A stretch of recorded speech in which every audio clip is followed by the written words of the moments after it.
Hare Krishna. Thank you.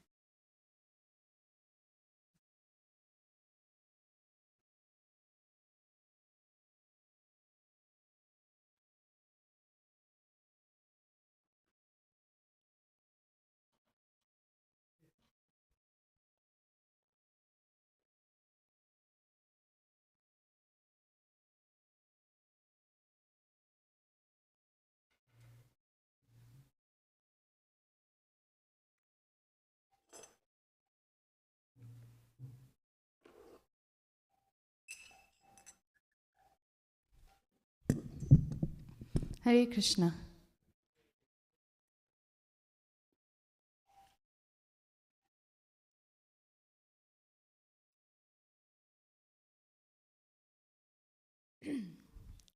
Jaya Radha Madhava Kunja Bihari Gopi Jana Vallabha Girivaradhari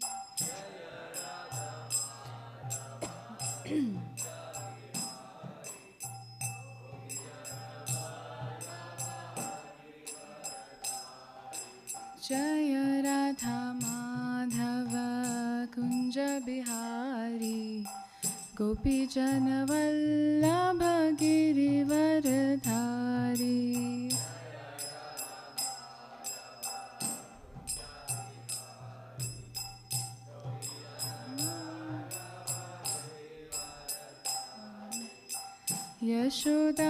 Yashodanandana Braja Janaranjana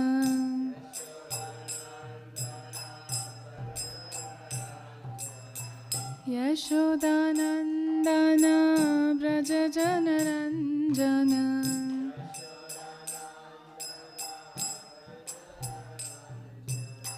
Yamuna Tiravanachari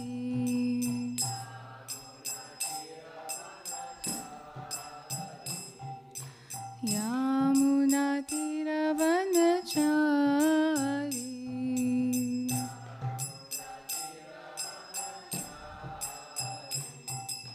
Jaya Radha Madhava Kunja Bihari Gopi Jana Vallabha Girivaradhari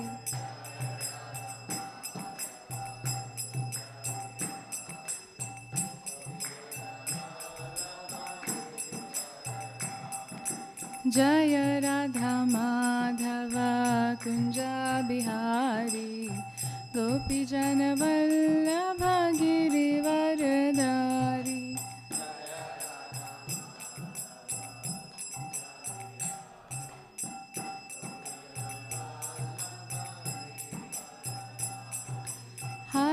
Krishna, Krishna Krishna, Hare Hare, Hare Ram, Ram Ram, Hare Hare.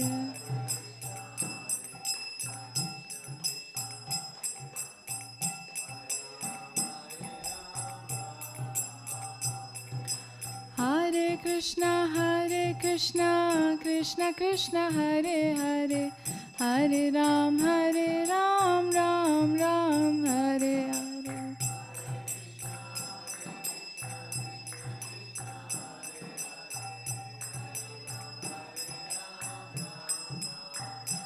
Jaya Radha, Kala Chanji Radha, Kala Chanji Shri Radhe.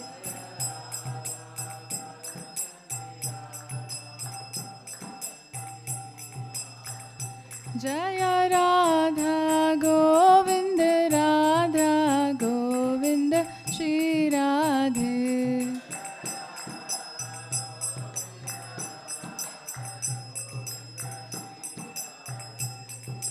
Jaya Jagannath, Jaya Jagannath, Jaya Baladeva, Jaya Subhadra.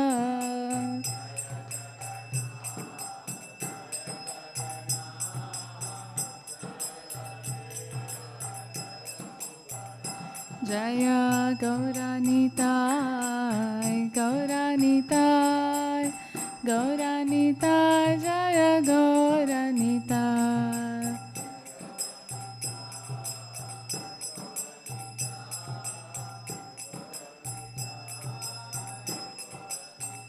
Jaya Jaya Prabhupada, Prabhupada, Prabhupada, Jaya Jaya Prabhupada.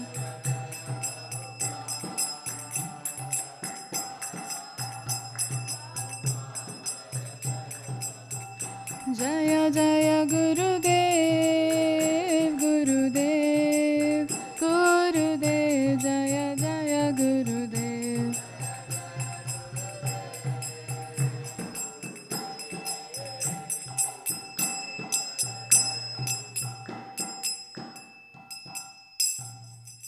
Jai Shri Shri Radha Kalachand Ji ki jai.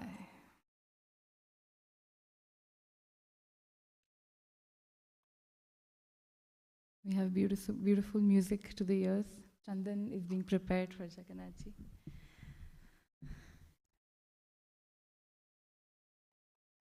Hare Krishna. Thank you so much for joining today. And I need your blessings before the class so that whatever we are going to study today, the Srila Prabhupada's purpose, may we all study in the right mode. And I need your blessings so that I'm able to speak the words of Srila Prabhupada.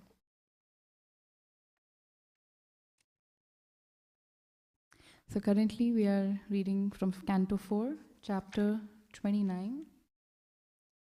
And we're reading from verse 56.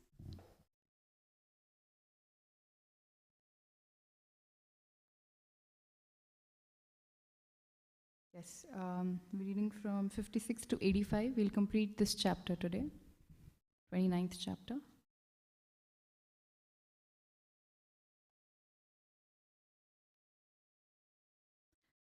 Om Namo Bhagavate Vasudevaya.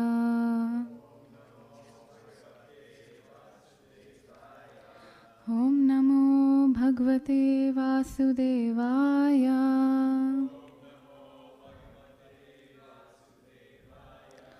Om Namo Bhagavate Vasudevaya.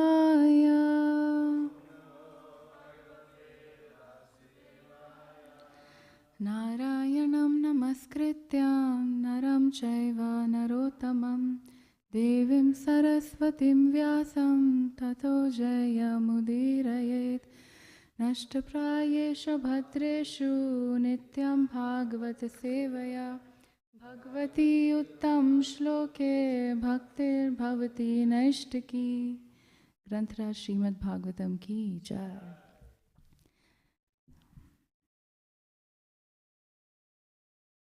So we're reading this chapter, talks between Narad Muni and King Prachinarvi. Prachina Barhi, and we'll complete the chapter today, chapter verse 56 to 85.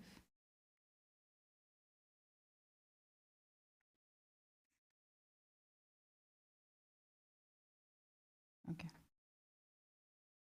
So, since you're all regular attendees, would you like to, does anybody would like to contribute what's the theme going on right now in Srimad Bhagavatam?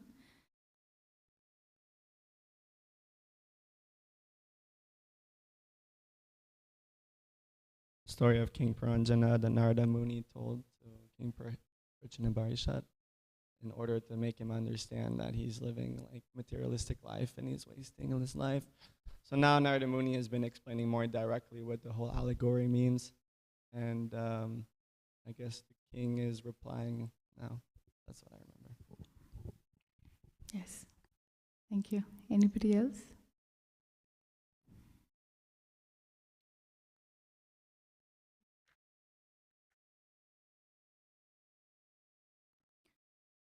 So, you wanted to say something? Okay.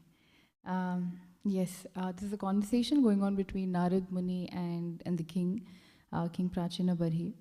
And now we are going to, the theme that we're going to cover today talks about, it's mind-blowing, it's super relevant to all of us in our day-to-day life, about our subtle body and our gross body. And how the subtle body has, all of its function is coming from our subtle body. What does the subtle body include? And what is the gross body and subtle body? I'm sure we all know, but I'm just, walking through the basics right now so that we can understand this. Subtle body consists of mind, intelligence, and our false ego. And gross body is our tangible body, right? These senses that we have through which we interact with the world. So our gross body is an instrument through which our subtle body is engaging in this world. So our gross body is an instrument. Without this, it's, of course, like we hear about ghosts, they have subtle body and they don't have gross body. That is the difference. So one thing that is carried with us, with the living entity, the soul, life after life, is the subtle body. Our mind, our intelligence, and our false ego transmigrates from one gross body to another gross body. And this has been going on from lifetimes. So in this theme today, Narad Muni is going to emphasize how important is for us, the living entity, the soul, to focus on elevating the subtle body. Because the world is trying every day to elevate the quality of gross body, right? Better earning money. Everything related to the gross body skin could be money, fame, beauty, like external beauty and strength, and all these, glory, honor, dishonor, praise, criticism, everything is related to our gross body. And that's the sad part, because we're all stuck in the gross body. Not talking about devotees, but most of, I would say most of the world is engaged in making the life comfortable, thinking that they're making their life comfortable. But Srila Prabhupada says the more they are trying to think that they're making their life comfortable, they're getting entangled in discomfort. It's making more discomfort. It's creating more inconveniences. Why? Because you're still getting stuck in this material world. Right? So we'll read some of Srila Prabhupada's translations in purport so that we can understand through his words. His words are very powerful. You will see. I mean, you already know, but this certain part I found very powerful and relatable. So I don't think we'll be able. We generally don't read all the translations, right? We just pick up certain translations. Depends. Okay. So I'm gonna. Okay. All right. So let's start from text.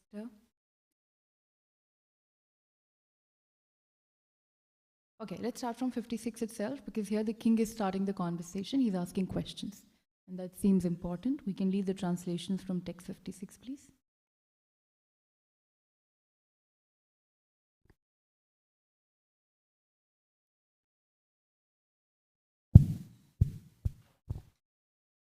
The king replied, "My dear Brahman, whatever you have said I have heard with great attention, and considering all of it, have come to the conclusion that the acharyas, teachers who engaged me in fruitive activity, did not know this confidential knowledge. If they were aware of it, why did they not explain it to me?" My dear Brahman, there are contradictions between your instructions and those of my spiritual teachers who engaged me in fruitive activities. I now can understand the distinction between devotional service, knowledge, and renunciation. I had some doubts about them, but you have now very kindly dissipated all these doubts. I can now understand how even the great sages are bewildered by the real purpose of life. Of course, there is no question of sense gratification. The results of whatever a living entity does in this life are enjoyed in the next life. The expert knowers of the Vedic conclusions say that one enjoys or suffers the result of his past activities, but practically it is seen that the body that performed the work in his last birth is already lost. So how is it possible to enjoy or suffer the reactions of that work in a different body? So before we go ahead, there's this question that the king has that already in the previous body, whatever actions were done, whatever desires were there, I don't remember it. But why is it that I'm still suffering the consequence of my previous desires, previous actions? The law of karma, right? People question that, okay, why are bad things happening to me? I'm such a good person, which is okay for them to ask because they know their life from a very limited point of view. And now the king is asking that question for all of us, for the general population, that why is it that we, like, that life is done, right? Done, zilch, like I'm starting from zero again. Why I don't remember it? Why am I still suffering from that? The consequence of what I've done in the previous lifetimes. And that's the question he's asking. We'll go further.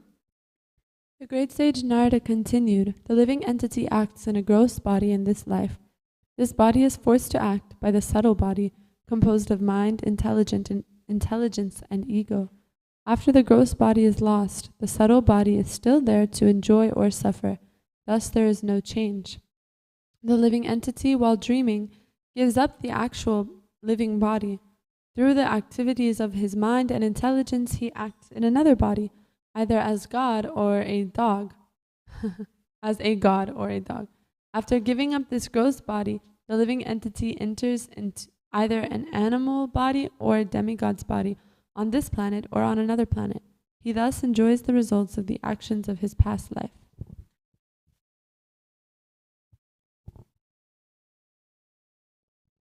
A living entity labors under the body conception of I am this, I am that. My duty is this, therefore I shall do it.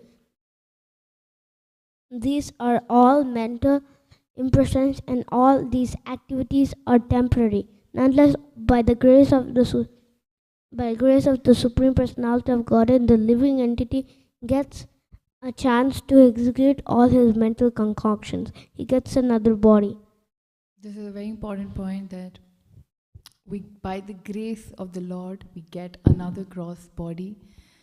Two, if we see in terms of devotees, if we were not able to execute all the devotional activities that we must in this lifetime, by the grace of Krishna, we get another lifetime to complete and carry out those devotional activities. Yes, Cheshna, we can read further. One can understand the mental or consciousness position of a living entity by the activity of two kinds of senses: the knowledge acquiring senses and the executive senses. Similarly, by the mental condition or consciousness of the person, one can understand his position in the previous life.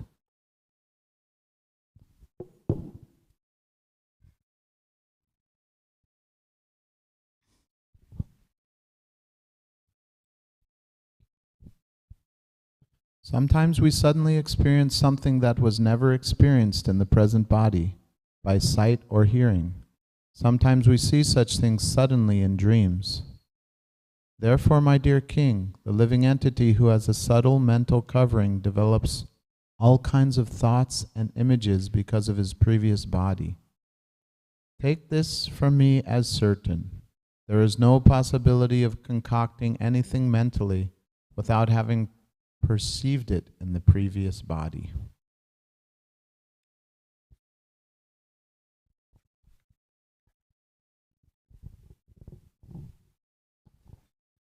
O king, all good fortune unto you. The mind is the cause of the living entities attaining a certain type of body in accordance with his association with material nature. According to one's mental composition, one can understand what the living entity was in his past life, as well as what kind of body he will have in the future. Thus, the mind indicates the past and future bodies. Sometimes in a dream, we see something never experienced or heard of in this life, but all these incidents have been experienced at different times, in different places, and in different conditions. The mind of the living entity continues to exist in various gross bodies, and according to one's desires for sense gratification, the mind records different thoughts. In the mind, these appear together in different combinations. Therefore, these images sometimes appear as things never seen or never heard before.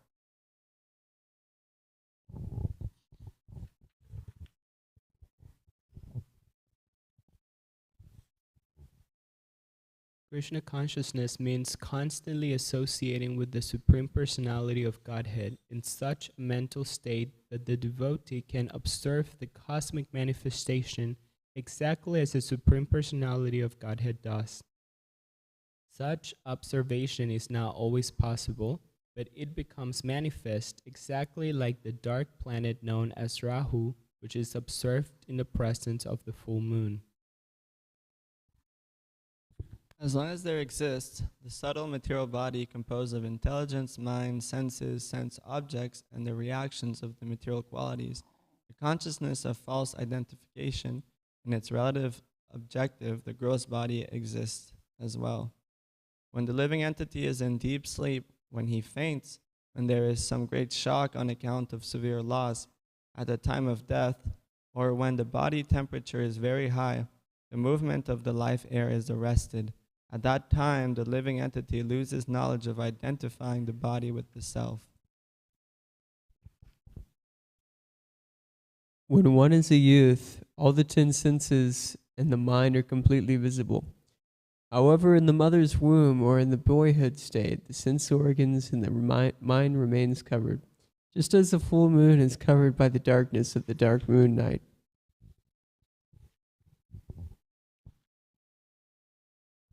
When the living entity dreams, the sense objects are not actually present.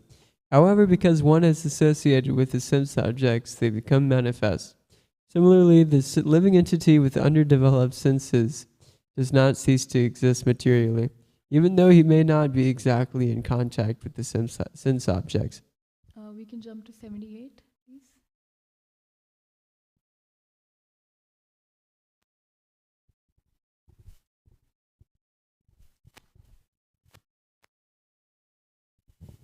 As long as we desire to enjoy sense gratification, we create material activities.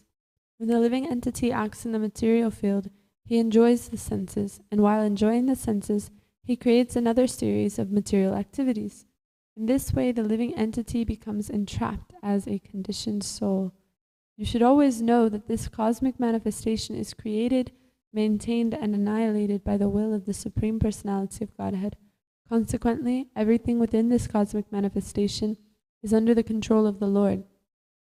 To be enlightened by this perfect knowledge, one should always engage himself in the devotional service of the Lord.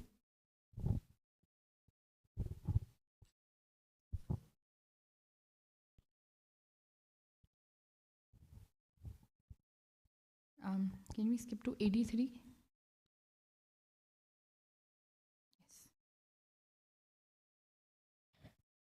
The great sage Maitreya continued, the supreme devotees.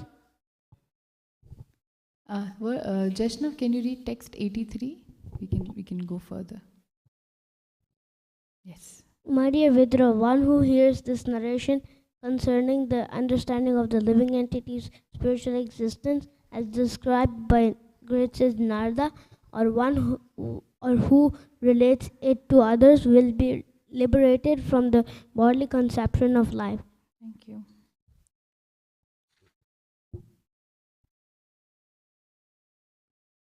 Yeah, okay, just two left. We can continue.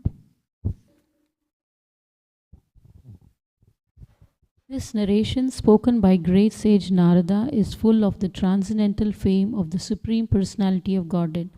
Consequently, this narration, when described, certainly sanctifies this material world. It purifies the heart of the living entity and helps him attain his spiritual identity. One who relates this transcendental narration will be liberated from all material bondage and will no longer have to wander within this material world. The allegory of King Puranjana, described herein according to authority, was heard by me from my spiritual master, and it is full of spiritual knowledge. If one can understand the purpose of this allegory, he will certainly be relieved from the bodily conception and will clearly understand life after death. Although one may not understand what transmigration of the soul actually is, one can fully understand it by studying this narration. Thank you. It's so wonderful that the last two verses that we read, that only if we hear this conversation, only if we hear this narration, it is going to purify us, and we can, we can just come out of the clutches of Maya and get and come out of this entanglement of coming to one gross body to another in lifetimes. Just by hearing it, that is a live example of what these verses are trying to tell us, that how to purify our subtle body, which means how to elevate our consciousness of mind, intelligence, and ego. And when we are hearing, what we are doing, we are engaging our senses of listening. And that is purifying our knowledge, because it is said that also our mind and intelligence and false ego, and I'll explain that why. But it is also said that we have darshan through ears, right? We've all heard that. Why? Because we're still in this limited body, and our eyes cannot see beyond matter. It cannot see the tattva. But when we hear the pastimes, when we do shravanam, that gives us shastra chakshu, right? It gives us, through the eyes of scriptures, we're able to understand transcendental knowledge. And so just by hearing it, just by attentively, like all of you come here every day and you hear these pastimes, your subtle body is getting, your consciousness is getting purified. So that's a wonderful example. And now today's verse is, the verse we're going to focus on is 61. We'll quickly read the purport for that and recite the shloka. 61. Yeah. Please repeat after me. Shayanam imam utsrijya Shvashantam purusho yatha Karmatmani ahitam bhunkte Tajrishena tarena va Shayanam imam utsrijya Swashantam purusho yatha Karmatmani ahitam bhunkte Tadrishene tarena va. One last time. Shayanam imam utsrijya Shvashantam purusho yatha Karmatmani ahitam bhunkte Tadrishene tarena va. Shayanam, lying down on a bed. Imam, this body. Utsrijya, after giving up. Shwasantam, breathing. Purushaha, the living entity. Yatha, as. Karma, activity. Atmani, in the mind. Ahitam, executed. Bhunkte, enjoys. Tadrashena, by a similar body. Itarena, by a different body. Va, or. Translation and interpreted by His Divine Grace Srila Prabhupada Ki Jai. The living entity, while dreaming, gives up the actual living body.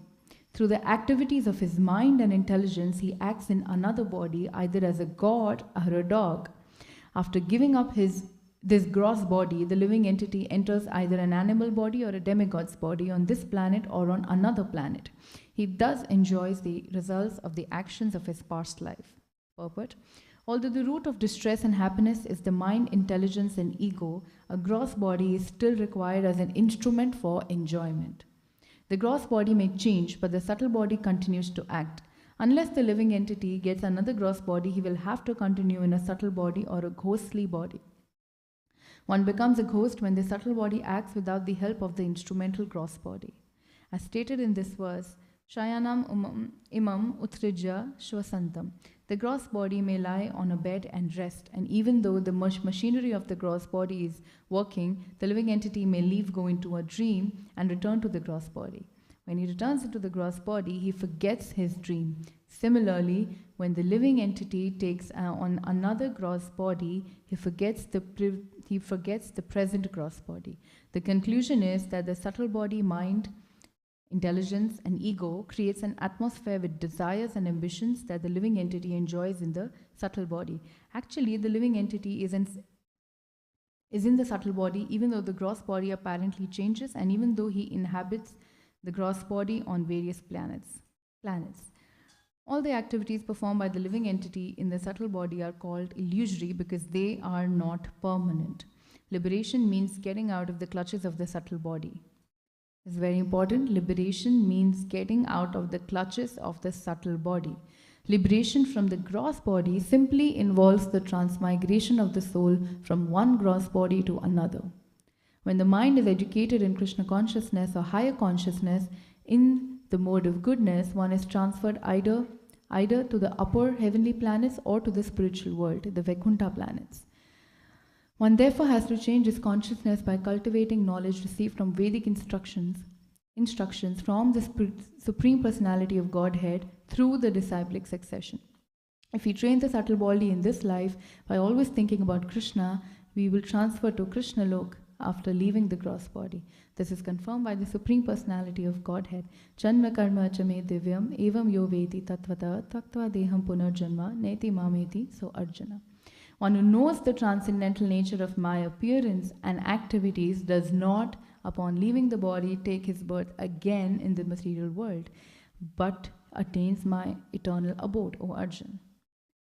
Thus, the change of the gross body is not very important, but the change of the subtle body is important. The Krishna consciousness movement is educating people to enlighten the subtle body. The perfect example in this regard is Amrish Maharaj, who always engaged his mind on the lotus feet of Lord Krishna. Similarly, in this life, we should always fix our mind on the lotus feet of Krishna, who is present in his Archa Vigraha, the incarnation of the deity in the temple. We should always engage in his worship. If we engage our speech in describing the activities of the Lord and our ears in hearing about his pastimes, and if we follow the regulative principles to keep the mind intact for advancing in Krishna consciousness, we shall certainly be elevated to the spiritual platform. Then at the time of death, the mind, intelligence, and ego will no longer be materially contaminated. The living entity is present, and the mind, intelligence, and ego are also present. When the mind, intelligence, and ego are purified, all the activities and active senses of the living entity become spiritual.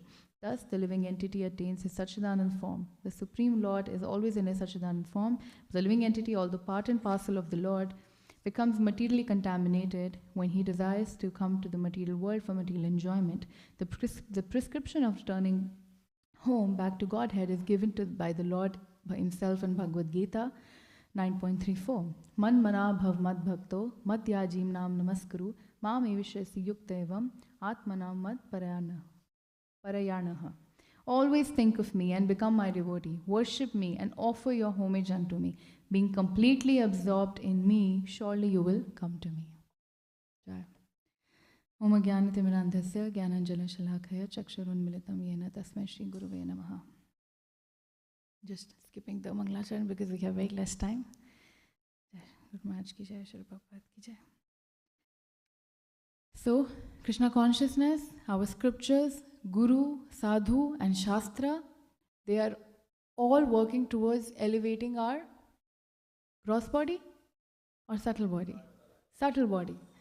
Because subtle body, the elevation of gross body only means you are going in another gross body. It could be a better gross body, it could be a worse gross body. In the sense you could go in an, of course we are not discriminating what is better and what is not better, but in terms of getting a human life which is full of opportunity where you can maximize your ability to connect with the Lord. This is the best form of life, even better than demigods.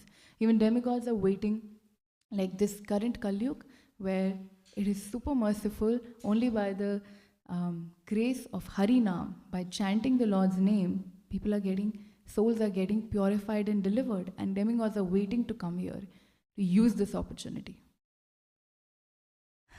And the animal species, it's not to say that even animals are rational, but they don't have the full capacity to be rational. I'll give you an example. If a dog goes to two houses, in one house somebody's throwing a stone at him and shooing the dog away, and whereas the other place where the dog goes and he's welcomed with food and warmth and love, where do you think the dog will go?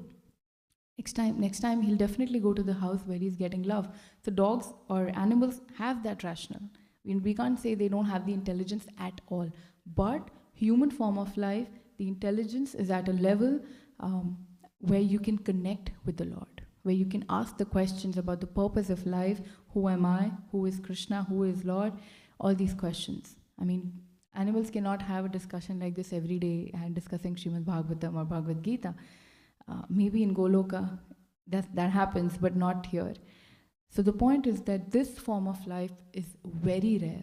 And the living entity that we are, all of us, are using this instrument of gross body to elevate our subtle body. That should be the only purpose.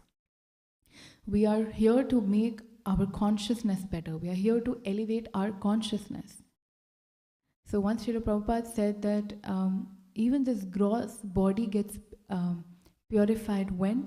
At the time of initiation.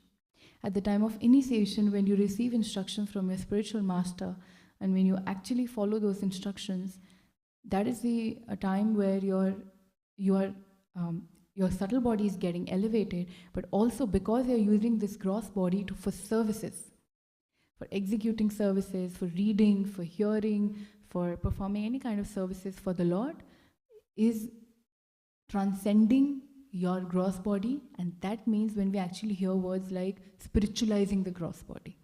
So even the gross body can be spiritualized, but of course that takes time. So our focus, primary focus, is to elevate our subtle body. And in this verse, particular verse 61,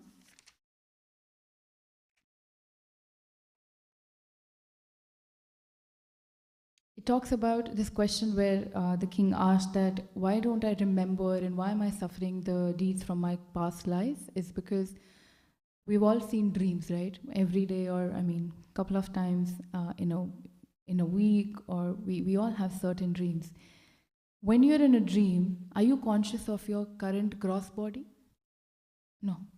You're probably dreaming like you're somewhere else, and you probably, sometimes we have weird dreams like we are flying, or we're doing something. And Srila Prabhupada says that in a dream we might have some visions that are not related at all with our current life, and that means that it is coming from our past life, because the mind, it is the role of the mind, right? It's a reservoir of thoughts, desires, not just this lifetime, all the previous lifetimes. And when we are dreaming, this is also where psychology comes in, right? Where the unconscious mind becomes active, super active. All the fears, all the desires, they come, they start dancing in the dream. And we see a visual representation of it. That's exactly where Srimad Bhagavatam talks about that it's coming from previous lifetimes. So he gives an example in one of the translations that if you have a vision that you're flying, which means you probably were a demigod in your previous lifetime, or you were an astronaut. So, of course, bird. It could be a bird as well, yes. So, we don't remember it, but there's a book called The Body Keeps the Score. The body remembers. And all these things are actually coming from our scriptures. All the psychology books, all the knowledge that is there in the world, the root is Bhagavatam, where it explains that the mechanism of our body is not just limited to this lifetime, is what we can see. So, so the living entity goes through all these desires, and we are right now probably fulfilling most of our previous desires or current desires. And Srila Prabhupada says that, like we hear this phrase a lot of times, right? Face is the index of the mind. So when you look at somebody, you can actually understand the emotions that are present in that person. When you look at someone, you can say, this person looks very stressful. Like this person looks tired all the time. Maybe there's not much physical activity, but mentally you can see this person is really consumed in their own thoughts. And somebody you look and you say, hey, this person is always cheerful, always pleasant, or what we call the vibe, right? When we go in somebody, they have a very nice aura. The aura also, it's because there are vibrations you see from somebody.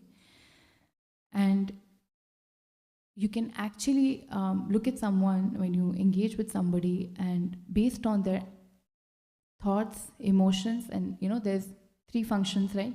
Thoughts, emotions, actions. The last part, action, is what you see visible. So for example, if you see somebody abusing a lot, of course, we understand that person is angry. And if that anger in terms of hands can be emoted with fighting. But for a devotee, what does the tongue usually engage in? Prasadam definitely comes first, but chanting, glories of the Lord, and prasadam, right? That's how the tongue engages, and you see, yes, this is a devotee of the Lord. And hands, probably in the beads or in ecstasy, dancing, right? So this is what you see when you see somebody. For us, the actions that we see through gross body, that tells us what are the desires going on. Not exactly, you cannot pinpoint the desires, but you can understand relatively what is the mindset, what is the position of that person, what is the desires going on in that person's mind.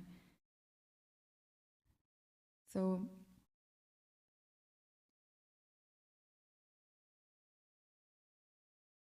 and Prabhupada gives example of Ambarish Maharaj, right, who was always engaged his mind in the lotus feet of the Lord. And Krishna gets super pleased when you're using everything he's given to you, the senses, the mind, and you're trying to spiritualize it just by engaging your senses in the service of the Lord. And it's the most simplest way. This body, we hear, right, Mama Mana Mandire, right? This body, this heart, it's a temple. It should be used for the service of the Lord. It should be used for just remembering and just looking at the Lord. All our senses can be super nicely engaged in the service of the Lord.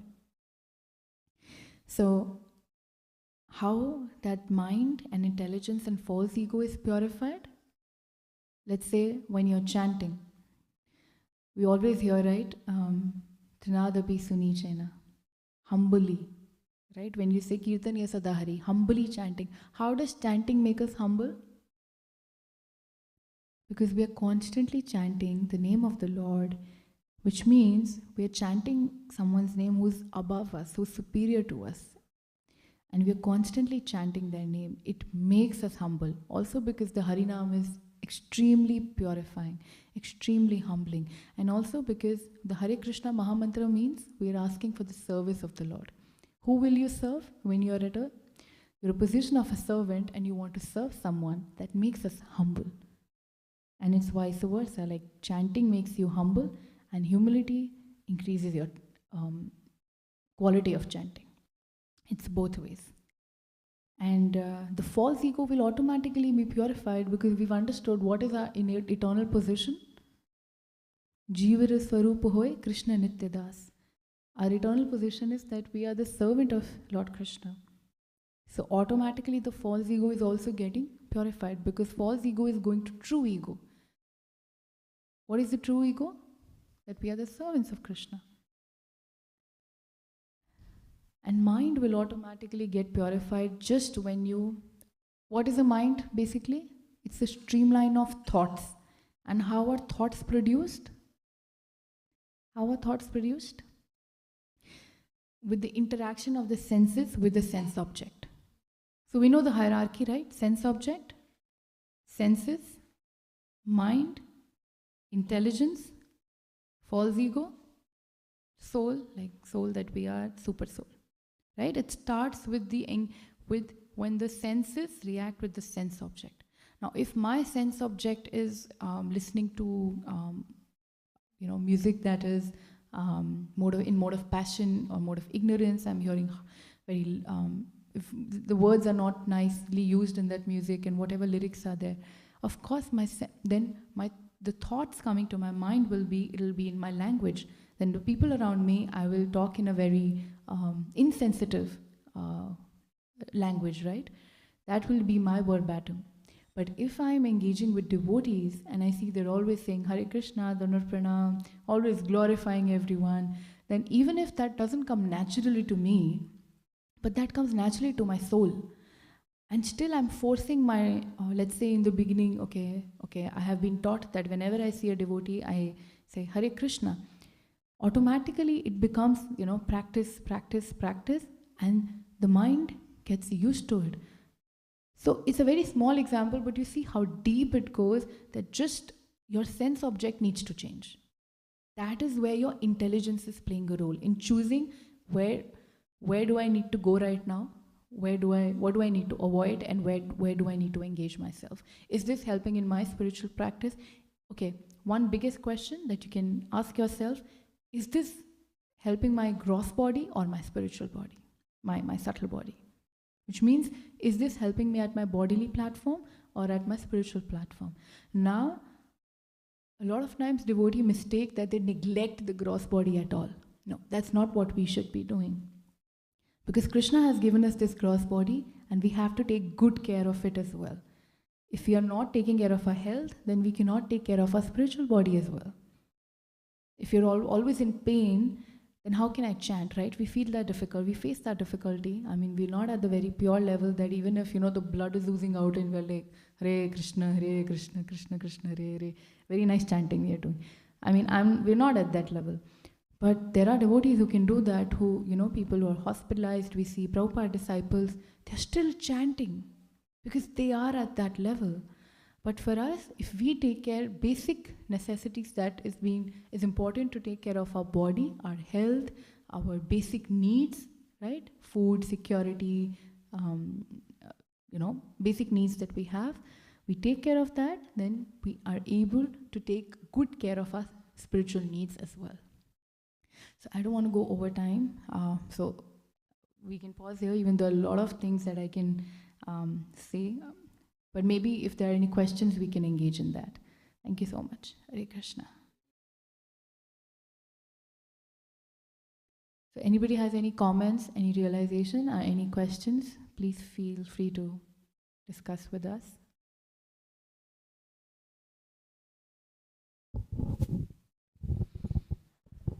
Hare Krishna. Hare Bol. I just I want to think of a question. There's so many beautiful points that you made. I just want to appreciate this class, though. It's just super relevant and helpful and practical. Something that can be, contemplated and applied right when I leave this temple room. So yeah, I just wanted to appreciate you for that. And maybe other people have some thoughts, questions. Thank you. Hare Krishna. I was thinking on your comment about the dog, going to wherever they get treated better. And, I was recently talking to my mom. We were having one of like our Latin gossip sessions about like, and it's funny because like, and we were talking about like some old friends and, how they're like caught in these toxic relationships, right? Like they, even though they get so mistreated, cheated on, misled, they still go back to the same person. It's like sometimes even animals are like smarter than us in that way. And that applies to many of us at different levels. I'm not saying it's exclusive to these people. But also I was meditating, and I'm so appreciative of you and your husband because, you're so young and, you're taking care of like your, let's say, material lives, but you're so nicely engaged in, like so much service and, taking care of devotees. Like I was seeing how, you were serving your Guru Maharaj while he was here and how, much you relied on both of you. So I'm like so appreciative that you're a living example of what you're also preaching. So yeah, Hare Krishna. Thank you, Prabhu. I think we are learning from...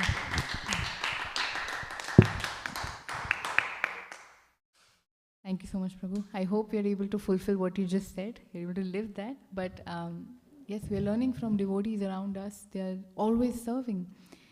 But I loved your point about the toxic relationship. And that is so bang on, right? That's a true example where we put our intelligence just away. And for what? See, nobody is to blame us or them because everybody is hankering for love. But we don't know, without knowledge, we will place our hankering everywhere.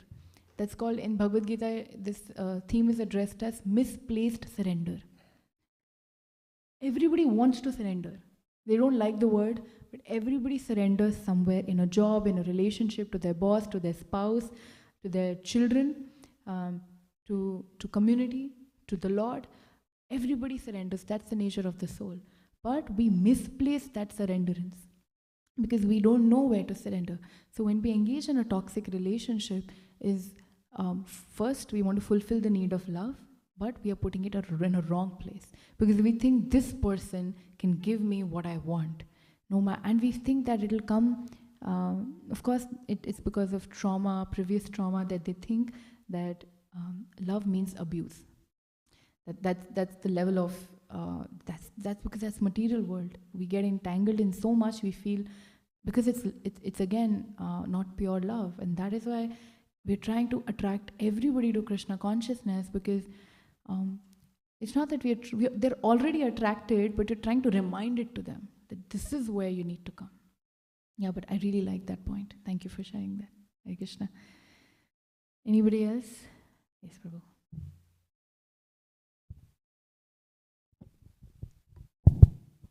Krishna. Thank you for the class. I really liked your point about, you even did it as like a quiz question. So Krishna consciousness is purifying our subtle body. And I don't think about it often, but that's like the real place where we can see advancement is what is our consciousness at? What are we thinking about?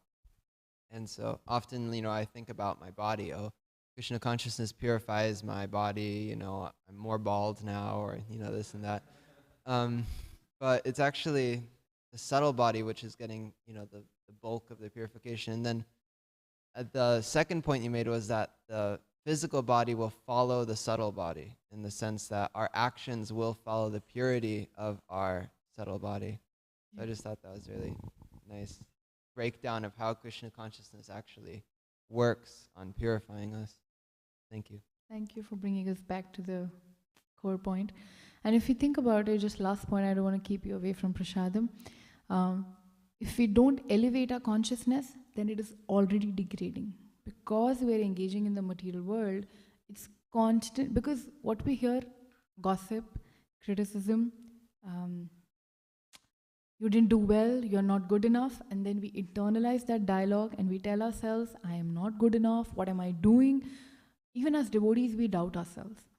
And that is, it's like, you put a white cloth and you dip it in a bucket of red water, it'll get tainted, right, with red. You can't expect it to be white. So in the material world is full of that red bucket of water, if I may say that analogy. And if we are not elevating, then we are already, the consciousness is degrading day by day. That's why Srila Prabhupada says that Maya is so strong. But we need to remember that Krishna is stronger. But we can't just say Krishna is stronger and we don't approach Krishna. We need to approach him. And we can approach him anytime, anywhere, that's the advertisement. Anytime, anywhere, Krishna is available. So Krishna consciousness is, you don't need to go to the spiritual world to be spiritual. You can, even in the material world, you can become spiritual. You elevate your consciousness to that level. But yeah, that's just what I wanted to add. Okay, thank you so much. Hare Krishna. Hare Bol. Vansha kalpatarubhyascha kripa sindhubhaiva cha patitanam pavanebhyo vaishnavibhyo namo namaha. Anant koti vaishnava ki jai. Ki jai. Shri Radha Kalachanchi ki jai. Hare Bol.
भवमहादावाग्निर्वापनं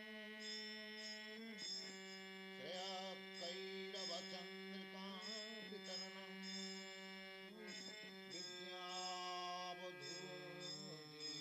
विद्यावधूजीवनम्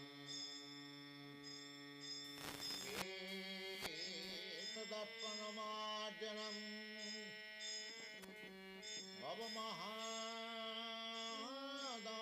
भवमहादावाग्निर्वापनं श्रेयकैरवचन्द्रिकावितरणं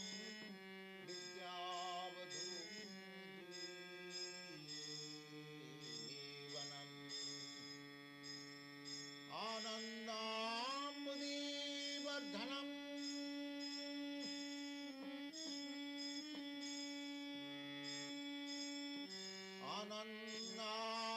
आनन्दाम्बुदीवर्धनम्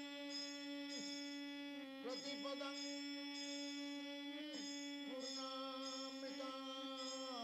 पूर्णामृतास्वादनम् परं विजयते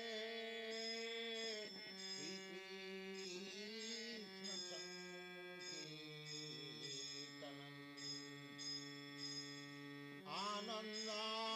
आनन्दाम्बुदीवर्धनम् प्रतिपदं पूर्णामृतास्वादनं परमात्मसपनं परं विजयते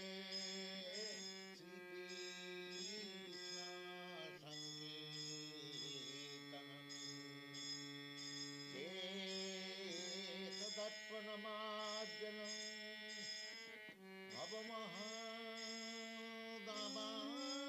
भवमहादावाग्निर्वापनं श्रेयकैरवचन्द्रिकावितरणं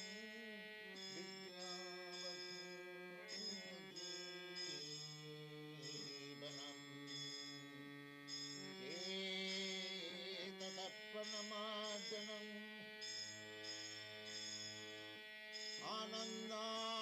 आनन्दाम्बुदीवर्धनम्